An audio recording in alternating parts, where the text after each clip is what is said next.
नमस्कार. श्री ब्रह्मचैतन्य महाराज गोंदवलेकर प्रवचन. आज 9 मार्च. मध्यम स्थितीतली माणसे संगतीला चांगली. एका गावात चोरांची एक सभा भरली. तिथे काही चोर म्हणाले, लूट करायची ती हानी करून करावी. तर काहींचे असे म्हणणे पडले की उगाच कोणाला मारायला नको, नुसतीच लूट करावी. पण लूट करावी असे सर्वांचेच ध्येय होते, तसे आपले होते. एक म्हणतो व्यवहारदृष्ट्या प्रपंच करावा, दुसरा म्हणतो तसे नव्हे, योग्य अयोग्य पाहून प्रपंच करावा, तर तिसरा म्हणतो स्वतःचा स्वार्थ साधून प्रपंच करावा. परंतु देवाचे अधिष्ठान ठेवून प्रपंच करावा असे कुणीच म्हणत नाही. सगळ्यांना प्रपंच हवा आणि देव असला तरी चालेल, म्हणजे प्रपंच तेवढा खरा असे मानून ते चालतात. देवाविषयी मात्र त्यांच्या मनात संशय असतो.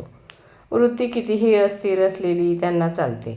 दारू पिऊन बेहोश झालेला माणूस मनाला येईल ते गाणे गातो. असा एक दारुडा गाणे गात असताना दुसरा दारुडा त्याला म्हणू लागला, अरे हे असले गाणे काय म्हणतोस, तुला काही कळत नाही. नंतर काही वेळाने तोच प्रश्न पहिल्या दारुड्याने दुसऱ्या दारुड्याला विचारला. त्याप्रमाणे प्रपंचामध्ये ज्याची वृत्ती स्थिर नाही अशा लोकांनी वाटेल ती मते प्रतिपादन करावी असे घडते आणि मग ते एकमेकांना नावे ठेवतात. आपला प्रपंचातला व्यवहार हा असा असतो. आम्हाला बंधने नकोत असे म्हणणारे लोक वेडेच समजले पाहिजेत. समाज हा बंधनांशिवाय राहूच शकत नाही. खरोखर नोकरीमध्ये फार त्रास नसेल तर ती मालकाइतकीच सुखाची असते. उलट कित्येक वेळा मालकीमध्येच फार त्रास होतो.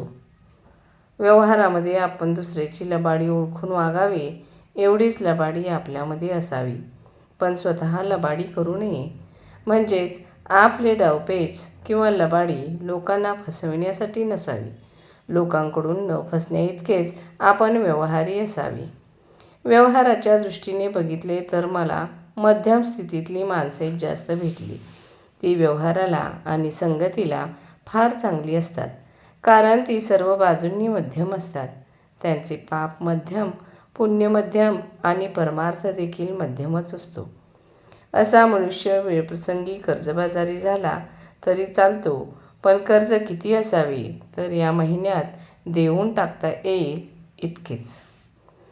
नीतिधर्माचे आचरण ठेवता यावे, मुलाबाळांचे रक्षण करता यावे, अब्रूने जगता यावे, इतका पैसा जवळ असला की तो मनुष्य श्रीमंत समजावा.